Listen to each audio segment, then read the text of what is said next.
Moteki yo koso. Bienvenue à tous. Salut à tous. Bonjour. Bienvenue à tous pour cette heure de son japonais qui commence de manière très smooth avec Shigeru Matsuzaki, juste pour commencer, avec Hinotori, tiré du film live, tiré du manga Phoenix de Tezuka, chanté donc par Shigeru Matsuzaki, composé par Michel Legrand. Et pour le coup, une vraie rareté qui n'a jamais été diffusée au cours des 23 ans d'émission. Je crois, effectivement. Bah, oui. Non, là... C'est une exclue, les gars. C'est une exclue. Pourquoi on parle de Michel Legrand? Parce qu'avec nous avons un invité en ligne, avec nous en direct. Bonjour, Jean-Pierre Savelli. Bonjour à toute l'équipe. Bonjour. Bonjour. La liaison est parfaite. Nickel. Bonjour Jean-Pierre. On est très très très heureux de recevoir ce grand monsieur qui a une actualité en plus spécifique dont tu vas nous parler Damien. Eh ben c'est mieux que ça, c'est que c'est même pas tellement moi qui vais en parler. C'est dimanche, ça commence, c'est la première, un tout nouveau spectacle et ça va commencer à la Valette, un spectacle consacré à Michel Legrand. Est-ce que vous pouvez nous expliquer un petit peu ce qu'il en est alors? Alors d'abord, on va dire que c'est à la Valette du Var, parce que la Valette, il y en a un à Malte. Très joli aussi, mais c'est pas la même chose. Qui n'aille pas là-bas. La Valette du Var, c'est à quelques kilomètres de Toulon, où je vis maintenant, depuis 5 ans. Pas se tromper. Alors, ce spectacle, mais il m'est venu tout simplement après quelques émissions que j'ai fait en hommage à Michel sur pas mal de télé. Il y a des gens qui m'ont dit, si quelqu'un doit chanter le grand, c'est quand même vous, parce qu'il y a eu des tas de versions, mais ça a été votre producteur au début de votre carrière. Donc ça serait bien que vous pensiez à faire ça, puis ça a mûri dans ma tête.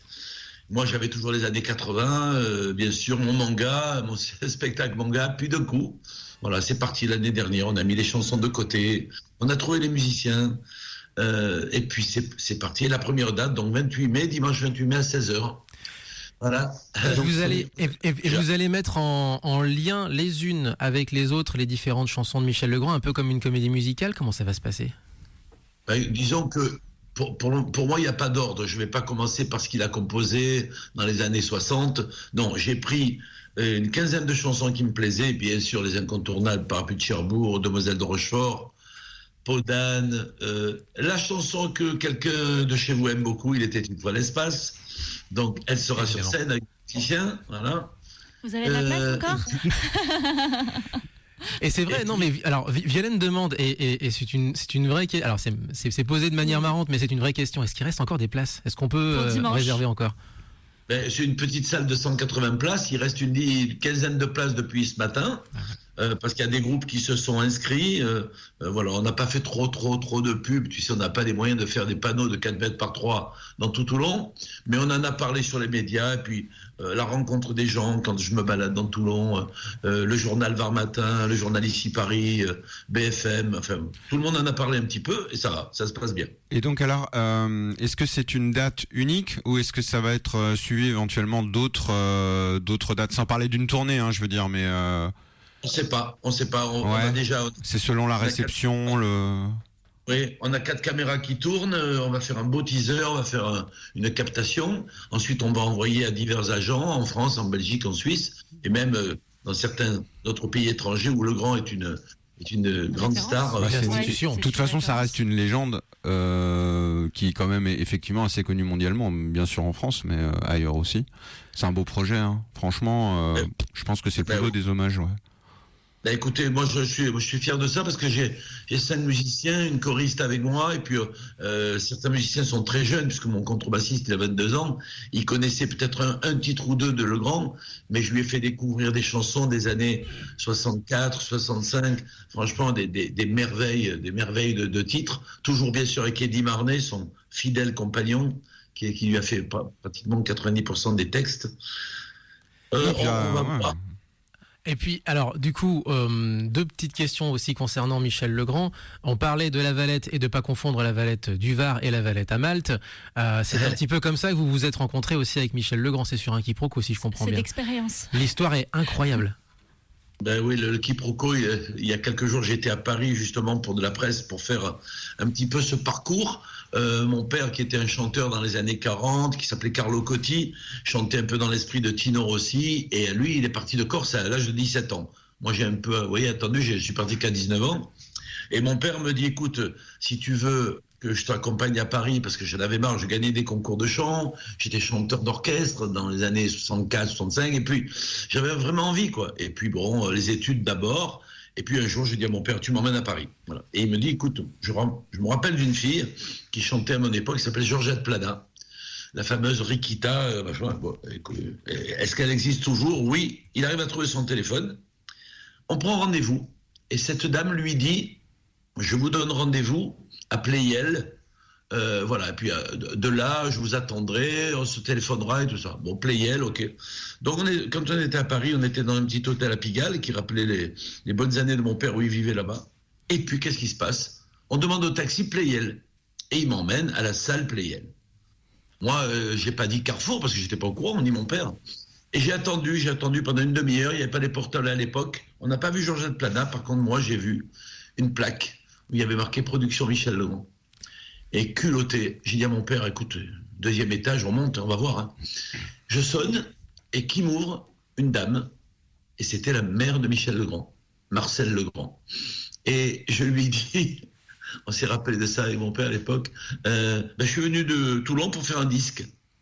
Elle a rigolé, elle avait son petit cigarillo à la bouche et tout ça, puis elle me dit, rentrez, vous allez boire quelque chose et tout, vous n'êtes pas venu de Toulon pour rien.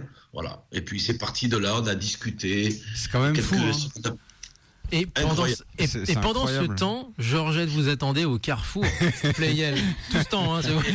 On a attendu longtemps, et c'est le soir qu'on lui a dit, voilà. En entrant à l'hôtel, qu'on lui a dit, on vous a pas trouvé. Elle me dit, mais pourtant j'étais au Carrefour Pleyel. Elle me dit, oui. Et je lui ai raconté mon histoire. Et après, on a fait des photos avec elle. Elle était très très heureuse, et elle a suivi tout le début de ma carrière. Incroyable. C'est fou, hein, comme la vie tient. À pas grand chose, ouais.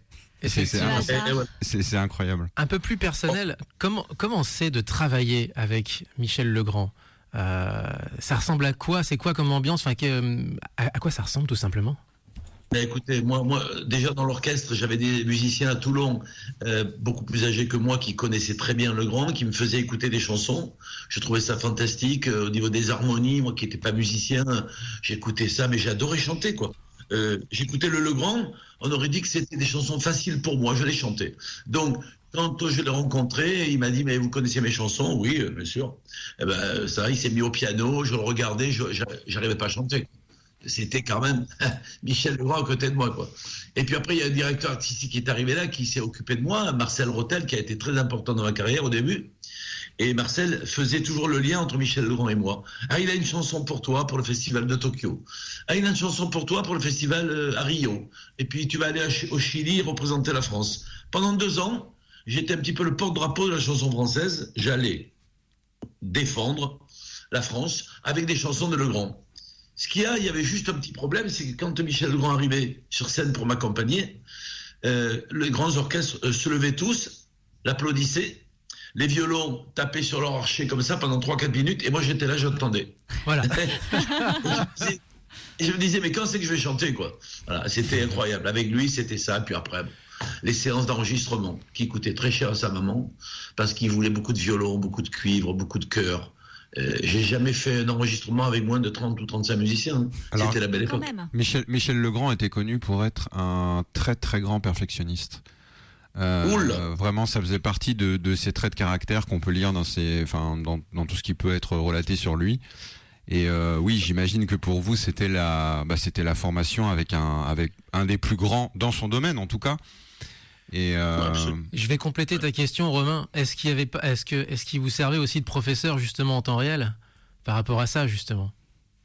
Alors, il avait juste une chose. Il me disait, pourquoi tu veux prendre toujours les chansons dans les aigus comme ça?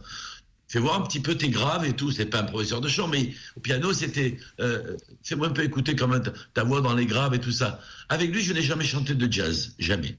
C'était toujours des ballades, des chansons d'amour, des grands slows. J'ai des chansons que je vais faire découvrir au public, qui sont des chansons complètement inédites, enfin qui sont sorties mais qui n'ont pas marché, en France en tout cas. Donc il m'a écrit une chanson avec Jean Dréget qui s'appelle « Mon amour sans concession, sans mensonge », on dirait le boléro de Ravel, quoi. Il m'a fait carrément derrière. Voilà, c'était ça ma vie avec lui. Des belles chansons, des grands moments, de partage en studio. Plus tard, quand on a fait les uns et les autres et tout, il y a plein d'anecdotes, c'est fantastique. Je vais raconter tout ça sur scène. Eh ben formidable ça justement. Donc on a hâte. Oui, Violaine également. J'ai une petite question. Est-ce qu'il y a des chansons qui ont été écrites que vous avez jamais interprétées, soit par choix, soit par impossibilité technique ou physique, des chansons que du coup vous auriez peut-être voulu ressortir là, qui ont été composées du coup et qui n'ont jamais été sorties en réalité? Non, disons que c'est vrai qu'à l'époque, on faisait des 45 tours avec 4 titres. Donc souvent, il y avait 2 titres qui sortaient, des fois 4.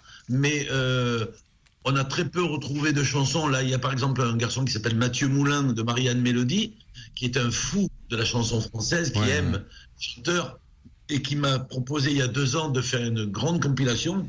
Et il a sorti, donc, il y a quelques mois, un coffret 3 CD, où il a retrouvé plus de 80 chansons que j'ai enregistrées. C'est votre anthologie, quoi. Voilà. Voilà, ben oui, mon anthologie. Et donc, c'est sorti donc, chez Marianne Mélodie il y a quelques mois. Et il m'a dit, j'ai eu du mal avec certaines maisons de disques qui ne voulaient pas me donner les chansons. Surtout quand il y avait Michel Legrand. Il ne voulait pas. Ouais, et on a retrouvé une chanson qui s'appelle Lune. Franchement, qui est une très très belle chanson que je vous enverrai. C'est une originale. Elle n'est jamais sortie. D'accord. Et là, on l'a mis sur ce coffret. Ah, ok. Donc on remercie Marianne Mélodie. Ah oui. Marianne Mélodie, moi que je connais à titre personnel, puisque j'achète des fois des choses chez eux, qui sont des vrais protecteurs en fait du patrimoine et musical et audiovisuel aussi, parce qu'ils sortent aussi beaucoup de compilations. Et c'est très bien ce travail. En l'occurrence là, ça permet de découvrir des titres très rares, c'est super. Ils ont fait un travail fantastique. Ouais. Mais surtout ce qu'ils font, hein, donc c'est très bien. Ouais. Eh ben on va enchaîner peut-être sur une petite respiration musicale justement puisqu'on est là aussi.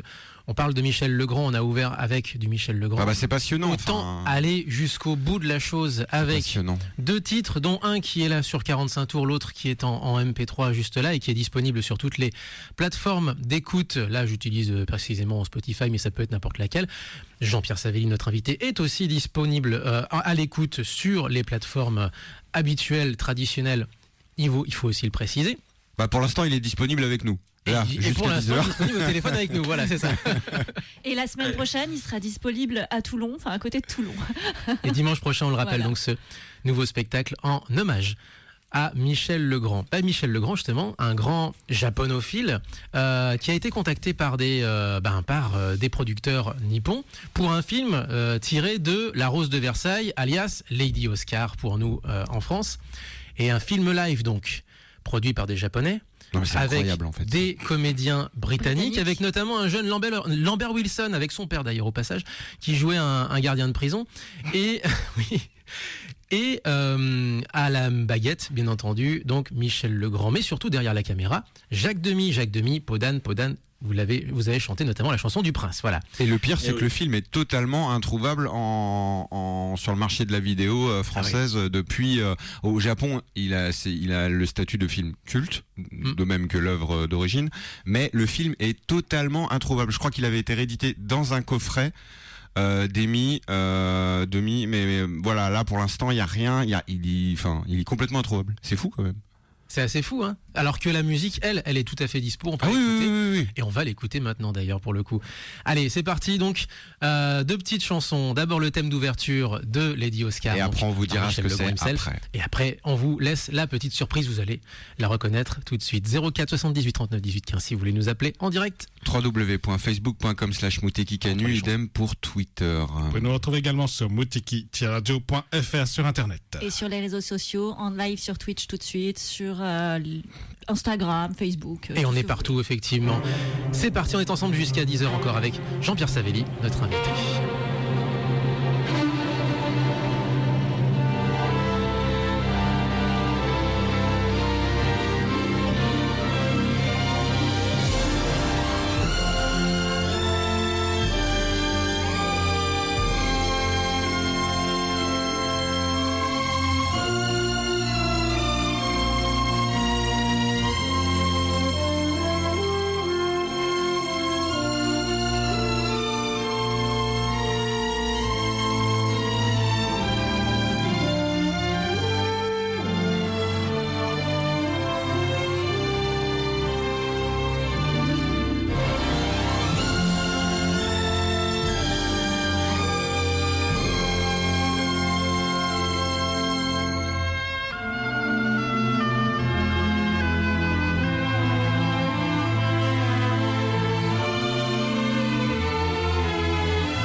C'est Muteki de 9h à 10h sur Radio Cagnes 102.2 FM.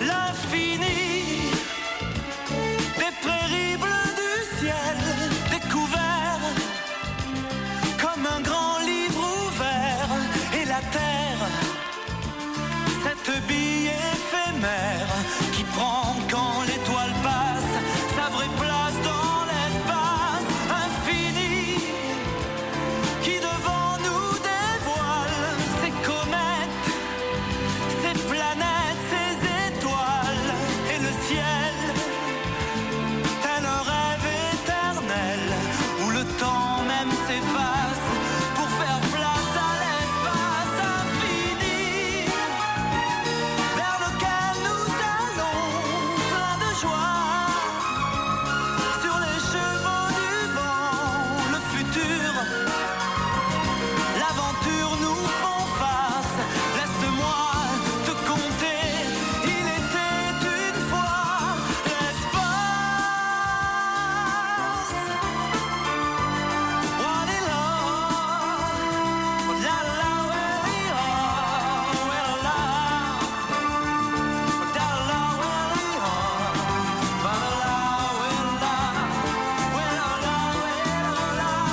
Infini, dont nous sommes sentinelles, symphonie, à portée de nos ailes, harmonie, dont jamais on ne se lasse. Tu verras, viens prends place, nous partons pour l'espace infini.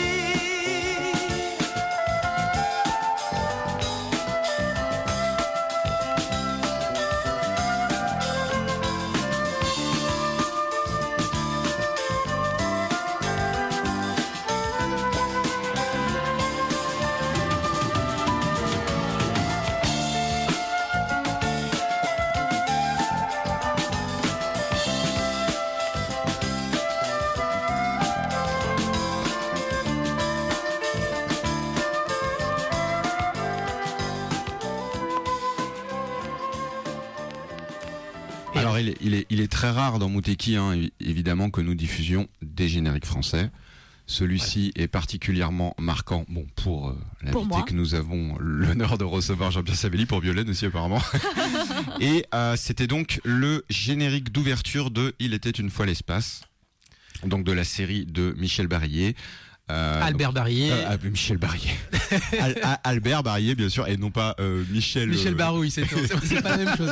Michel Legrand, Michel Barouille. Il y a Bref. trop de noms pour toi là. Et donc très très beau générique pour une très très belle série qui était très très ambitieuse à l'époque, qui a beaucoup marqué les téléspectateurs, dont a été tiré un film qui s'appelle La Revanche des Humanoïdes, qui par ailleurs vient de ressortir récemment et que vous pouvez voir dans de très très belles conditions.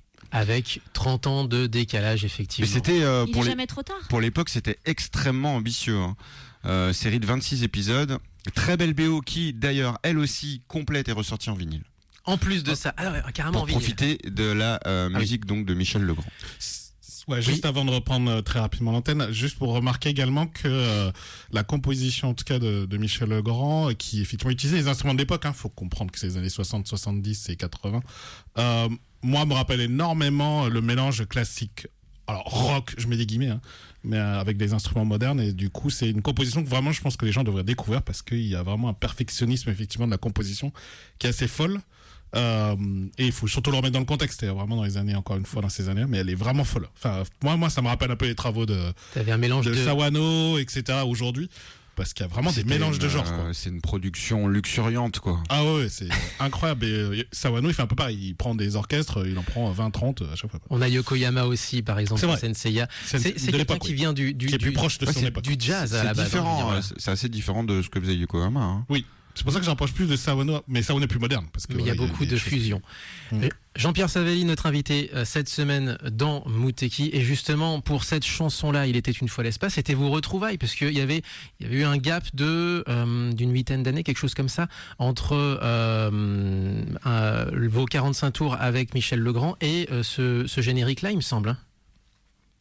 Oui, mais disons que une fois que sa carrière a démarré très très fort aux États-Unis, il m'a fait comprendre qu'il fallait me mettre dans une maison de disques. Et donc j'ai signé chez Barclay pour 5 ans. Où après, il y a eu donc plein de choses, le Grand Prix de la Rose d'Or, le festival encore à Tokyo avec une autre chanson. Mais le grand était toujours là, quoi. Je veux dire que c'était ça. Avec sa maman, c'était une grande amitié. On se voyait souvent à Paris, on prenait le thé ensemble. Donc, elle me parlait toujours de son fils en me disant, mais il pense à toi pour des choses, ne t'inquiète pas. Oui, je m'inquiétais pas du tout. J'avais suivi ses conseils, j'avais appris des accords de guitare, un peu de piano, et je composais, quoi. Oui, puis après, votre carrière a décollé aussi par ailleurs. Enfin, vous avez volé de vos propres ailes aussi, tout en restant proche de lui, finalement. Bien sûr, j'ai fait des tournées avec Claude François, avec Serge Lama. Je lui disais ce qui se passait, il me disait ce qu'il aimait, ce qu'il n'aimait pas de moi. Quand il m'a rencontré, voilà. Et puis ensuite, il a été très très fier. Par contre, quand j'ai fait la Révolution française, l'opéra rock, la Révolution française, où j'avais le premier rôle, là c'était des belles chansons de Claude-Michel Schoenberg avec Jean-Claude Petit, l'arrangeur. Et là, le grand, il était fier parce qu'il y avait des cordes, il y avait des cuivres. Voilà, c'était son dos, quoi. Son domaine. Et puis après, bon, voilà, il m'a rappelé pour des choses, pour Il était une fois l'espace. Et puis il m'a surtout rappelé pour le film Les uns les autres, quoi. Quand il m'a dit j'ai pensé à toi pour que tu doubles Manuel Gélin parce qu'il ne chante pas. Et là il m'a proposé des chansons d'une merveille, quoi. Le duo avec Nicole Croisy, et puis une chanson qui s'appelle Un parfum de fin du monde qui a été reprise près de 300 fois aux États-Unis par des chanteurs et chanteuses. Donc les uns et les autres films de Claude Lelouch. Oui, c'est ça. Un des plus beaux films de Lelouch. Un très beau film, considéré vraiment comme un de ses meilleurs films. Ouais. Ouais, c'est un chef-d'œuvre, franchement. Et voilà, donc vous voyez, j'étais plus produit par lui, mais il continue à penser à moi, à me donner des chansons. Et c'est pour ça que maintenant, ce spectacle, il prend encore plus de valeur pour moi, parce que je vais faire découvrir ou redécouvrir aux gens des chansons qu'ils ne connaissent pas, bien sûr, et puis bien sûr les incontournables. Mais du coup, je ne sais pas si ce sera le cas, mais ce serait drôle. En fait, vous allez vous retrouver avec plusieurs générations, voire des gens qui vont venir en famille, parce que certains connaissent les chansons des années 60-70, d'autres connaissent peut-être les génériques des années 80. Enfin, vous allez vous retrouver avec un changement de génération qui vont tous être là dans la salle à s'échanger finalement les informations en disant ouais, celle-là elle est plus vieille que ce que toi tu connais. Ah, celle-là je l'ai écoutée quand j'étais petit. Oui, mais c'est ça maintenant. De toute façon, vous savez, quand j'ai fait le manga, il y a des gens qui m'ont dit à Toulon où vous étiez, ils m'ont dit ah mais on savait pas que c'était vous qui chantez parce qu'ils avaient 45 tours. Mais bon, le chanteur était pas trop important et donc on met un nom sur un visage sur un nom. Maintenant c'est ça. Et puis bon, on m'assimile à plein de choses, mais c'est bien. C'est un journaliste a dit, je suis un peu un chanteur caméléon. Ah, vous avez eu plusieurs vies, hein. Vous avez eu plusieurs vies. J'ai une voix, je m'en sers. Alors je fais des génériques de dessins animés, je fais du Legrand, je fais des choses. Voilà. Et puis une très belle carrière dans la musique aussi, dans la musique française, dans la variété. Dans la variété, avec évidemment, on est obligé de le mentionner, même si on va pas faire des caisses dessus. Bien sûr. Peter Sloan, bien entendu. Non mais voilà, c'est une sacrée carrière. Sacrée carrière. Parce que bon. Dommage que j'ai pris le pseudonyme parce que pendant des années, Peter et Jean-Pierre, les gens ne savaient pas, sauf les vrais professionnels qui n'arrivaient pas à m'appeler Peter. Quand je faisais Michel Drucker ou Foucault, ils ne pouvaient pas m'appeler Peter. Vous voyez ce que je veux dire? Ils me connaissent depuis longtemps. Mais ça marque toujours. Et dans mon spectacle 80 que je fais l'été dans le Sud, je chante, bien sûr, toutes les chansons de mes copains des années 80, dont Besoin de rien, envie de toi, bien sûr. Alors, il y a le spectacle sur Michel Legrand. Vous venez de parler du spectacle 80. Nous, avec Léo ici présent, nous avons assisté à Toulon à votre spectacle Manga Story. On va s'y arrêter 2 petites secondes également. Donc, c'est pas simplement un tour de chant, c'est carrément un spectacle avec danseuses, avec performeurs qui portent des cosplays notamment. De l'époque. Dont un, en plus de ça, de cosplay, enfin même plus un costume. Là, vous avez carrément incarné Albator, un des personnages dont vous avez chanté les aventures. Et vous avez fait vous-même ce costume alors, c'est ça? Alors, en 1978, quand le titre a été créé par Éric Chardin et chanté par Éric Chardin, le producteur Charles Tallard, qui est le producteur de Stone et Chardin, Charles Tallard est de Notre-Dame de Paris et de plein de tubes et tout. Je lui dis, vous en êtes à combien du 45 tours? Il me dit, on en est à 400 000 45 tours. Je dis, c'est pas mal, hein, mais je pense que vous pourriez faire mieux, mais il faudrait faire quelque chose d'un peu spécial, quoi. Et moi, j'ai osé demander à la costumière de Michel Sardou, avec qui je travaillais à l'époque, je faisais tous ces chœurs, et je lui ai montré le personnage. Elle m'a dit, je ne saurais jamais faire ça, c'est pas mon truc. Mais elle l'a fait. Elle a pris un costume extraordinaire que j'ai toujours et qu'un de mes danseurs porte. Voilà, 1978, j'ai fait une émission avec Dorothée et je suis arrivé avec le costume. Et elle ne le savait pas, elle ne me voyait pas parce qu'à la répétition, elle n'était pas là. Et oui, mais... Elle a annoncé mon nom, Jean-Pierre Savelli, je suis rentré par la droite alors qu'elle m'attendait par la gauche, alors elle faisait le geste, et voici Jean-Pierre Savelli, et je n'arrivais pas. Et tout d'un coup, elle m'a dit, oh non, il a osé. Il faut trouver ce moment de télé, ça fait. J'avais le costume et la balafre et tout. Ben voilà. Il faut bien se rappeler qu'à l'époque, on était évidemment donc dans une toute autre époque, donc où justement les enfants étaient beaucoup plus marqués. Enfin, on comprend aisément que ça ait marqué très fortement le public de l'époque. Enfin voilà, ça peut paraître bête maintenant, voire très naïf. Mais un personnage costumé mais qui arrive. En 78, on est en 1978. L'arrivée d'Albator, c'est un choc. C'est un choc et voir le chanteur arriver comme ça habillé en Albator, enfin moi je trouve ça génial quoi. Et accessoirement aujourd'hui maintenant il y a beaucoup de gens qui font du cosplay, qui font mais là on est en 78, oui, t'imagines. mais justement en fait tous les gamins de 78 qui regardaient sont peut-être les anciens, désolé, on en fait partie. Peut-être quelques-uns en tout cas, ouais, en se peut-être. disant mais putain c'est génial, je rêve de faire ça, et certains l'ont peut-être fait en fait parce Non, que justement ils l'ont vu et qu'ils se sont dit mais c'est génial. le choc, ouais. Voilà, c'est ça. On a fait des dédicaces pendant à peu près 2 ans dans des supermarchés de l'époque et tout, où j'arrivais en Albator et les disques de 400 000, c'est passé à 1,2 million parce que les gens achetaient. Et j'ai un souvenir à Toulon où ils m'ont fait arriver en hélicoptère sur une place qui s'appelle la place de la Liberté à Toulon. Ah oui, qui est grosse. Sur l'hélicoptère, il y a la photo avec des CRS qui m'emmènent vers les gamins qui veulent une dédicace. Non, mais j'ai vécu des moments incroyables. Ouais, chef, on amène Albator. On amène Albator, chef, voilà, c'est ça. On arrive sur place. Sécuriser la zone. C'est fantastique ces anecdotes.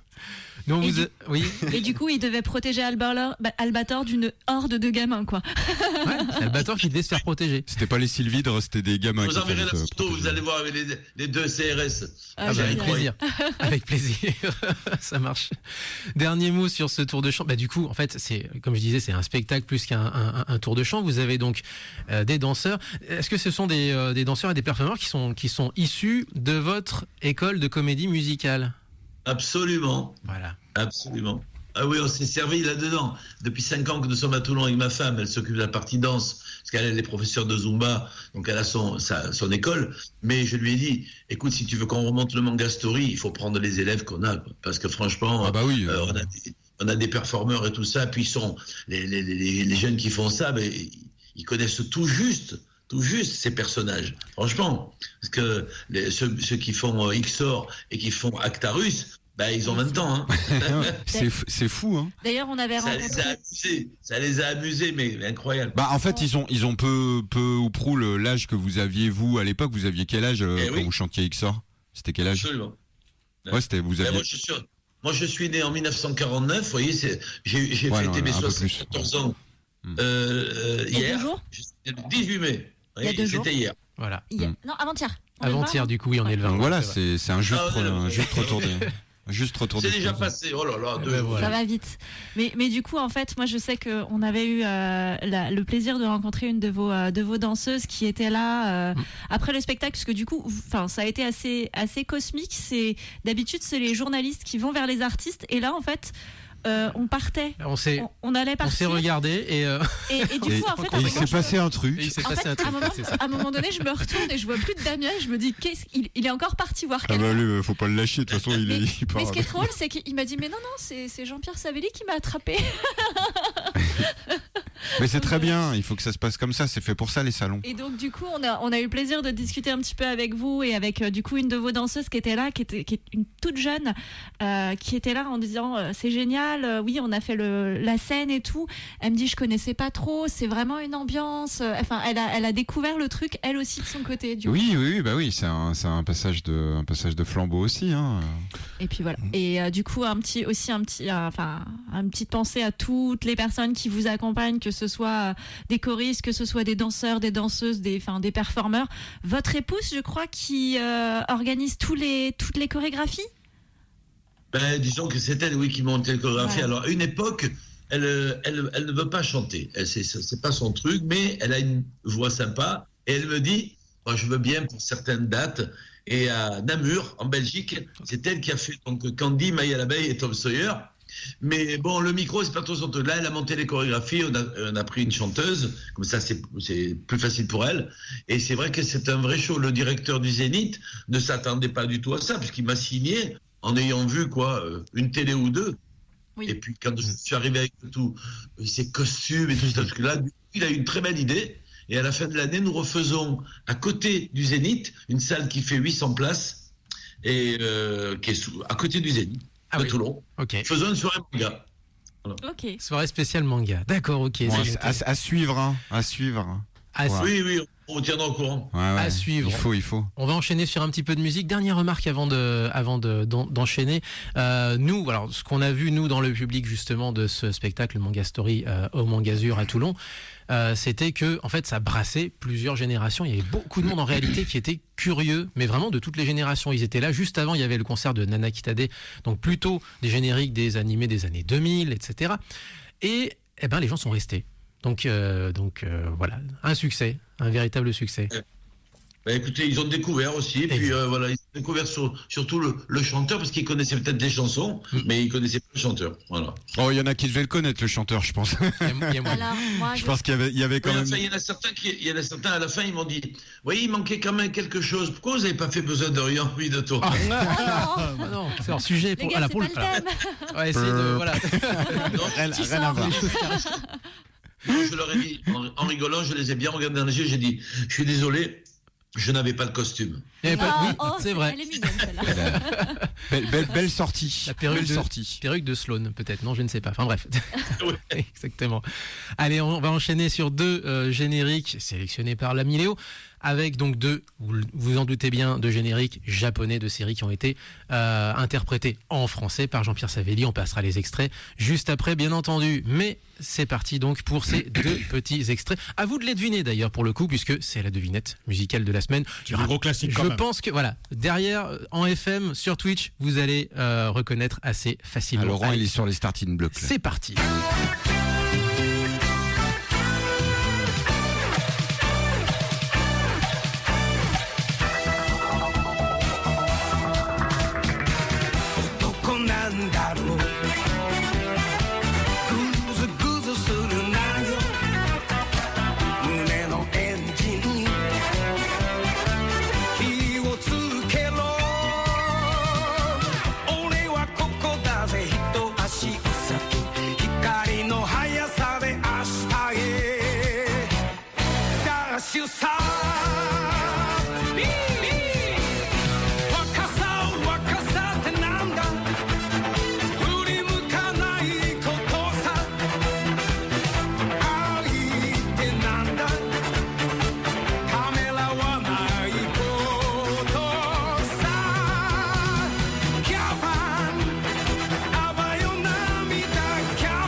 ラジオ加入 FM102.2 9時から10時までお送りします。聞いてね。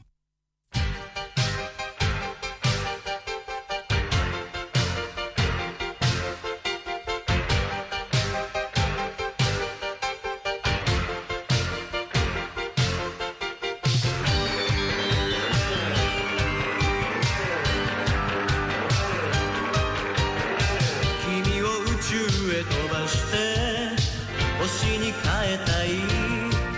そっと両手で抱き上げ夜の彼方へ。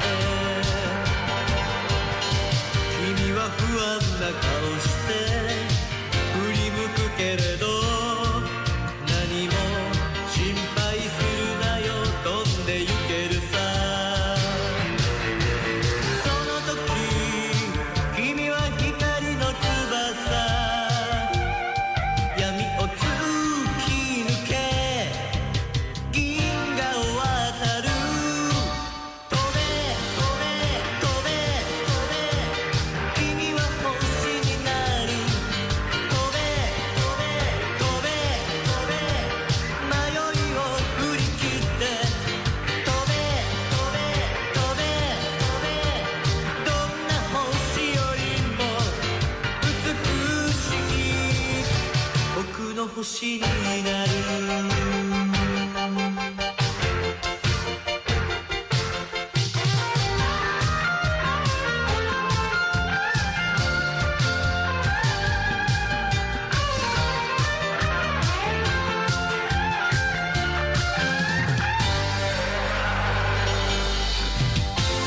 胸に燃えてる炎を星に変えろよ。僕の真上で輝く星になりなよ。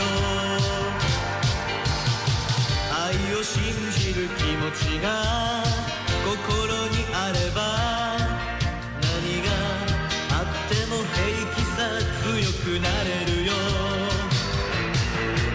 微笑む君は光を集め、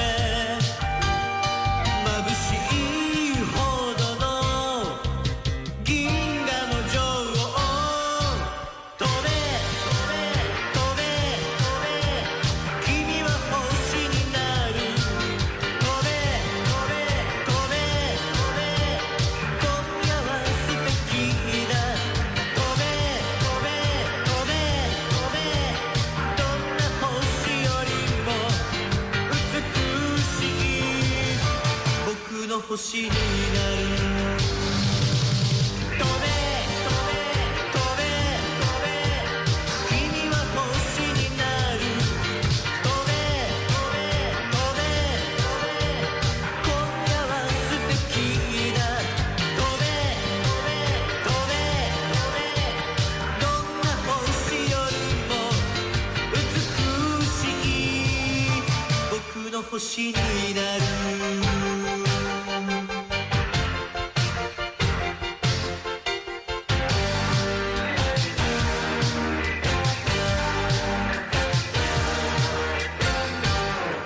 Alors moi, je n'ai aucune idée de ce que c'est. Hein.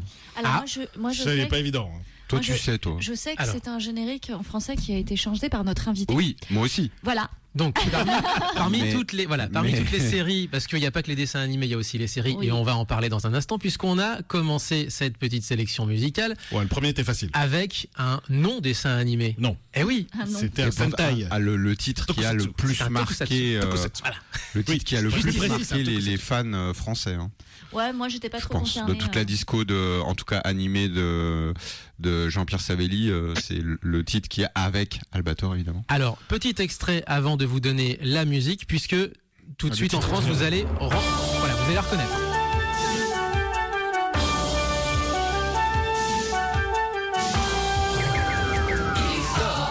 Eh oui, extraordinaire générique. Il est extraordinaire ce générique. Complètement. Celui-là est rentré classique direct. Et donc, en alors. version originale, c'est Uchu Keiji Gaban, bien sûr, d'Akira Kushida. Chanté donc par le grand Oula, qu'est-ce qui se passe là? Akira Kushida. Par le grand Akira Kushida, exactement. Alors, et juste à l'instant, c'était la version japonaise de Il était une fois l'espace, Ginga Patrol PJ, puisque Oh, putain, c'est sorti j'aurais aussi au Japon. jamais reconnu ça quoi. par un chanteur qui n'a fait que ça, qui s'appelle Peekaboo, qui Et qui est est un très one hit bon wonder. générique, au demeurant. Qui est pas mal. Voilà. Et voilà. Moins Qui est bien pas que la mal. version française, je suis désolée. Et moins bien que la façon Évidemment. française. Voilà. Évidemment, elle est très poétique la version Jean-Pierre, française. votre avis sur la question? Jean-Pierre Savelli est notre Jean-Pierre. Alors, attendez, on va se remettre un peu carré du coup. Jean-Pierre Savelli est notre invité cette semaine dans Muteki. Juste à l'instant, on a passé donc XOR en version japonaise et un extrait, bien entendu, en version française. Et juste à l'instant, c'était donc le générique japonais de Il était une fois l'espace. Comment vous êtes arrivé à voilà, j'avais presque envie de dire comment vous êtes tombé dans les génériques, mais c'est pas tombé dans le mauvais sens du terme, bien entendu, mais comment vous avez plongé dedans, ce serait plutôt le mot exact. Ben, j'ai pas plongé. C'est Raïm Saban, le producteur de My Brand et qui est devenu le producteur de Noam, qui un jour m'a dit Noam, il a 13 ans, il est reparti en Israël avec sa famille. J'aimerais que tu chantes les prochains génériques de Goldorak. Et je lui ai dit, Raïm, je veux bien, mais j'écoute, je regarde. Bon, ok, très bien. Mais je lui dis, par contre, je peux pas le faire sous mon nom. Parce que j'ai un contrat avec une maison de disques et ils n'accepteront pas. Voilà. Donc, il faut trouver un pseudonyme. Et je le revois dans son bureau. Un matin, j'arrive, je lui dis, ça y est, j'ai trouvé mon nom. Il me dit, ah bon, tu vas t'appeler comment? Je lui ai dit, les Goldies. Il me dit, quoi? C'est quoi ça? Hein? Et je lui ai dit, écoute, en montant à ton bureau, il y avait une petite bijouterie, il y avait marqué Goldies. Alors, je pense que c'est bien. Voilà, ça sera un bon truc. C'est des Et anecdotes. du coup- C'est des anecdotes géniales. Et du coup, voilà, le prince Actarus c'est sorti avec le nom Les Goldies. Mais ça se passait comme ça à l'époque. Ouais. On demande souvent, en fait, quand on s'intéresse un petit peu au système qui était celui d'alors, on demande un petit peu aux chanteurs qui n'ont pas fait que ça, comme vous, comment vous vous êtes retrouvé à chanter. Oh bah c'est Michel, il m'a présenté Roger, et puis voilà, puis on m'a dit ouais t'as du temps là, puisque là il me manque quelqu'un pour un générique. Ça s'est souvent passé comme ça. Il y a plein d'histoires comme ça en fait. Ben, Raïm Saban était quand même donc un jeune producteur qui arrivait en France. Et dans le bureau qu'il partageait, moi j'avais mon bureau à côté, pour vous dire juste une chose, c'était un gros bureau d'édition qui s'appelait Intersong. Et Intersong, vous voyez arriver Gérard Presgurvic, qui est quand même devenu le compositeur attitré de Patrick Bruel. Patrick Bruel qui était dans les bureaux, Renaud, le chanteur Renaud. Il y avait vraiment à cette époque-là, tous les chanteurs étaient vraiment ensemble. Ouais, il y avait C'était tout le pas- métier quoi. Oui, on était dans ce bureau-là, à côté des Champs-Élysées. Et voilà, et moi, il a pensé à moi, bien sûr, en me voyant, en écoutant ma voix. Comme d'autres, en écoutant ma voix, on pensait, tiens, on va lui faire chanter ça, quoi. Comment ça se passait en studio? C'est-à-dire que on avait eu des échos de la part, par exemple, de AB Productions où c'était l'usine, si j'ose dire. En tout cas, la chanson était prête, pas forcément l'usine dans le mauvais sens du terme, attention, mais c'est surtout qu'en fait la chanson était prête en 2 heures. Si c'était Ouais. l'usine. Mais Si, comment si. comment ça se passait Non. avec vous? Voilà, parce que du coup vous travaillez non, avec pas- Saban, avec Antenne 2. Moi, j'ai travaillé pour AB Productions. C'est vrai que là, c'est le terme usine. Et c'est vrai que Gérard Salès était un super compositeur, un super arrangeur. Mais ses plus gros tubes, il les a fait chez AB parce que Jean-Luc Azoulay, c'était dès qu'il avait un comédien ou une comédienne qui était assez bien, assez joli, assez mignon et tout, il fallait qu'il chante, quoi. Donc, hop, ça descendait du 2e étage, ça atterrissait au studio et Salès était là au piano et il faisait chanson sur chanson, quoi. Ah le, Voilà. le duo Azoulay-Salès, c'est quelque chose chez Ah, AB. c'est Quelque chose, ouais. Et Porry, voilà, les pseudonymes aussi. Pourquoi Jean-François Porry? Vous voyez, pourquoi un pseudonyme? Vous savez, c'est quand j'ai fait XOR, j'ai demandé qui avait fait les paroles. On m'a dit Paul Persavon. Ah bah, Ah, Paul Persavon. Mais c'est Oui. qui ça? c'est un petit jeune. On peut pas vous dire. On aurait dit qu'il avait honte d'avoir écrit XOR. Et quand j'ai appris que c'était de code, Oui. ben voilà, j'étais surpris. Pourquoi prendre un pseudonyme pour un truc qui risque de marcher et tout? Bon, voilà. Et c'est comme ça. Je conçois parce que j'ai cherché pendant des années qui était la personne qui avait écrit la chanson de Clémentine. Et c'est Ah. aussi Paul Persavon. Et c'est je aussi me Antoine suis dit, Decaune. Mais c'est qui, mine ça de rien, en plus, c'est des génériques, des très beaux génériques pour le coup. Enfin, des génériques qui ont marqué, quoi. Ouais, bon, il faut dire que c'était sa maman qui était quand même. Donc, oui, évidemment, Jacqueline Michel. Joubert. Jacqueline Oui. Joubert. Voilà, Catherine Joubert qui était. La grande La grande prêtresse, la grande prêtresse de l'enfance sur la 2, sur Antenne 2. Oui, à fait. oui, donc c'était un peu normal. Mais bon, moi j'étais surpris. Après, bon, c'est vrai que de retrouver dans un générique de Goldorak Pierre Delanoë. Eh oui. Pierre Delannoy, un des plus grands auteurs qui a écrit 4000 chansons, les plus gros tubes de Beko, enfin, bon, pour plein de gens. Et c'est lui qui a fait un des Goldorak. C'est incroyable, quoi. Ah, il y avait, du coup, on a Pierre Delannoy, Michel Legrand qui fait pas que Il était une fois l'espace, il avait aussi fait le Dauphin. Oui. Également. Donc on avait plein de séries télé, que ce soit animées ou pas, qui étaient composées par des gens de métier, de qualité. Voilà. Ce qui est fou, Il c'est faut dire qu'Albert Barrier adorait la belle musique, et quand il a pris Legrand pour Il était une fois l'espace et la suite, il se trompait pas, quoi. Ouais, parce qu'il y a s'entend, quelqu'un il y a quelqu'un sur Internet qui a dit non, attendez, Il était une fois l'espace, mais c'est une musique de film, quoi. Il a décortiqué les violons, les contre-chants. Ma voix aiguë et tout, je connais pas son nom, mais on m'en a parlé. Il est sur le net, c'est un grand pianiste de jazz, mais qui accompagne aussi à côté Obispo. Ouais, donc voilà, c'est un monsieur aussi caméléon. Et ben, il a dit, mais cette chanson-là, c'est un des plus beaux génériques. Et moi, je pense que c'est le plus beau générique pour moi. Ah oui, Musicalement. il est splendide, et Musicalement, effectivement, il y a un côté très cinématographique, très luxuriant, comme je disais tout à l'heure, qui est... Voilà, à l'époque, on avait l'habitude d'avoir des beaux génériques. Il y a eu des très très beaux génériques en français pour les animés, mais Il était une fois l'espace, c'est à part, ouais. Moi, je ne donnerai pas mon avis, j'ai un parti pris. T'as un parti pris. Après, ce qui est fou, c'est que effectivement, je pense que culturellement, si la France à l'époque avait le même approche des dessins animés que les Japonais, je pense qu'effectivement, il y aurait la même je dirais pas la même qualité, et surtout les grands noms qui ont composé les génériques de l'époque, donc les années fin 70 début 80, on va dire, c'était vraiment des très grands noms. Enfin, faut considérer ça effectivement comme des musiciens de cinéma, de séries. Ça rejoint les Japonais. Ouais. Et c'est ça que ça rejoint les Japonais. Mais la France considérait les dessins animés comme étant pour enfants.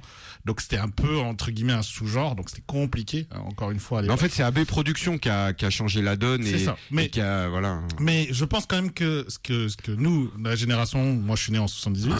C'est vrai que notre génération, notre chance, c'est que on a découvert des génériques de fou, quoi. C'est vraiment la folie à l'époque. Ah, le temps nous file, Violaine. Est-ce que vous avez, comme Brigitte Lecordier par exemple, fait des plateaux télé au Japon ou eu des interviews quand vous y étiez ? Est-ce que vous avez déjà été au Japon? Mais je voulais garder la question pour plus tard, moi justement. C'était ma question. Ah ouais, alors du coup. Alors j'ai rien dit. Non mais c'est pas grave. C'est bien, on se rejoint tous pour la même thématique. Pour le final. Juste avant, j'ai besoin de savoir quelque chose, que du coup il y a un an, parmi tout le petit monde des fans de séries télé des années 70-80, il y a quelqu'un qui a rué dans les brancards en disant on a tout faux depuis le début. Et il a écouté la chanson, c'était la chanson d'Actarus avec le chevalier à la rose, tu te moques des menaces quand tu cries métamorphose. Et lui disait, on a tout faux. Regardez la 4e de couve du 45 tours, c'est marqué métamorphose. Et c'est une commande vocale pour le robot. Alors je sais pas ce que vous en pensez, je sais pas si vous vous souvenez de ce que vous avez enregistré, mais est-ce qu'on vous a dit, est-ce que tu dois enregistrer métamorphose comme si c'était un nom un peu extraterrestre? La question pointue, quoi. Voilà. Métamorphose, ouais. Voilà. En plus, je me rappelle qu'il y avait il y avait un truc, comment dirais-je, visuel, un tourné comme ça, métamorphose. Non, c'était... Non.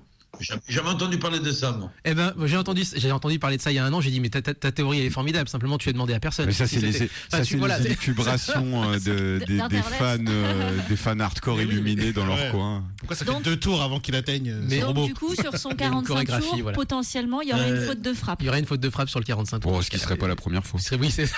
Oui. L'époque.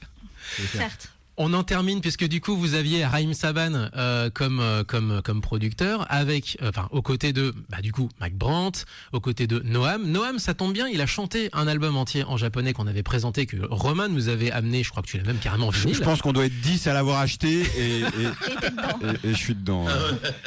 Du coup la question, elle vient assez naturellement. Est-ce que vous avez chanté en japonais? Oui. Mais surtout, comment ça se fait que vous avez chanté en japonais? Mais oui, c'est ça la fou, question. Ça. C'est ça qu'on veut savoir. Alors je me trouve avec Michel Legrand, donc en 1972 pour le festival Yamaha. Ah oui. Et là, une personne vient et me dit, est-ce qu'il ferait plaisir, franchement, avec la voix mélodieuse que vous adorez les chansons, beaucoup de chansons d'amour, ça serait bien de faire une chanson en japonais. Et donc quand nous sommes rencontrés en France, Michel Legrand, au lieu de me proposer une de ses chansons, c'est sa maman qui m'a proposé une chanson d'un compositeur qui travaillait pour les éditions Legrand, qui s'appelle Yanis Panos, qui est un grec super, qui est un très grand compositeur. Et il m'a proposé une chanson qui s'appelle Le ciel est une plage. Bon, j'écoute. On met une voix, Daniel Icari aussi, grande choriste de l'époque, qui vient en Chanteuse studio de générique me faire aussi. une voix, voilà, me faire une voix magique. Et puis, je reçois le titre japonais. Et lorsque je suis au Japon en 1973, je crois, on me dit, ben voilà, vous allez enregistrer en japonais. Et j'apprends pas du tout le japonais. Je connaissais 3 mots. Ouais, c'était phonétique, ouais. Et puis voilà, comme tout le monde, 3-4 mots. Et là, j'ai quelqu'un qui me fait travailler la langue. Et il me fait travailler et il me dit un truc incroyable. Alors, il me disait des mots, je marquais des mots longs comme ça, de 30 cm, Kadashi, Mino, mon amour, dada. Et puis d'un coup, il se retourne vers moi et puis il me dit, c'est incroyable, Jean-Pierre. En chantant japonais, vous avez le même accent que Gilbert Bécaud. Ah oui. Ok. Je croyais qu'il se moquait de moi. Alors je lui dis, et moi je lui dis, c'est normal, il est toulonnais. Et il me dit, c'est quoi? Ah non, C'est un robot. C'est un robot. Non, il est toulonnais comme moi. Ah d'accord, vous avez le même accent.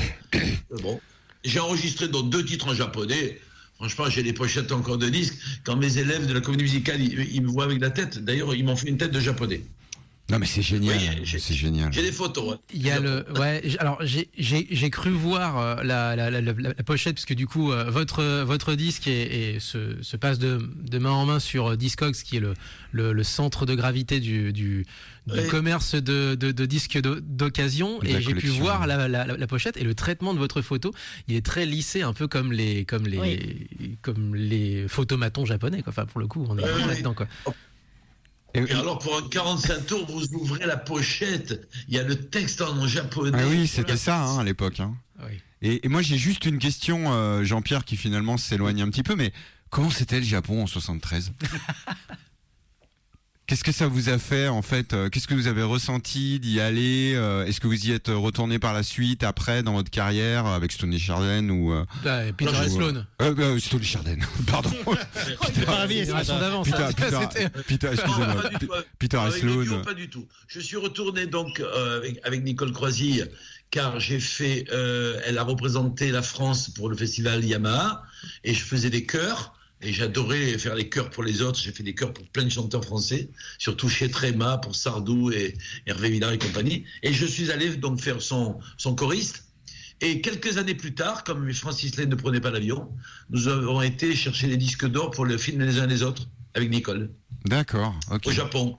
Voilà, c'est un pays que bon, je n'y vivrai pas parce qu'il y a trop de monde, mais franchement, qu'est-ce que j'ai adoré le côté sérieux des mecs qui s'occupent de vous et des filles, les attachés de presse. Mais le Japon en l'horaire, 73, il faut quoi. respecter. C'est tout à fait mon truc.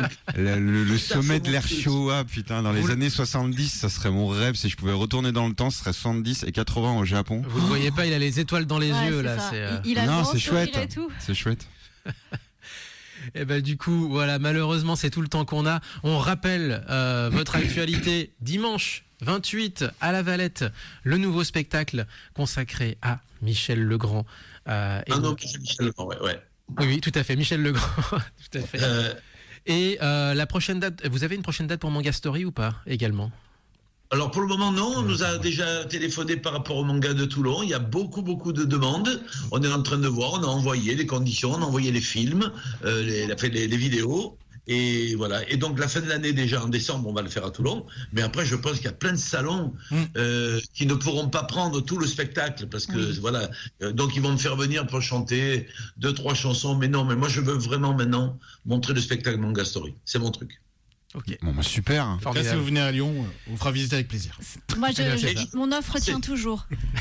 Visitez Et je vais restez. quand même sur votre émission annoncer une date importante, Allons-y.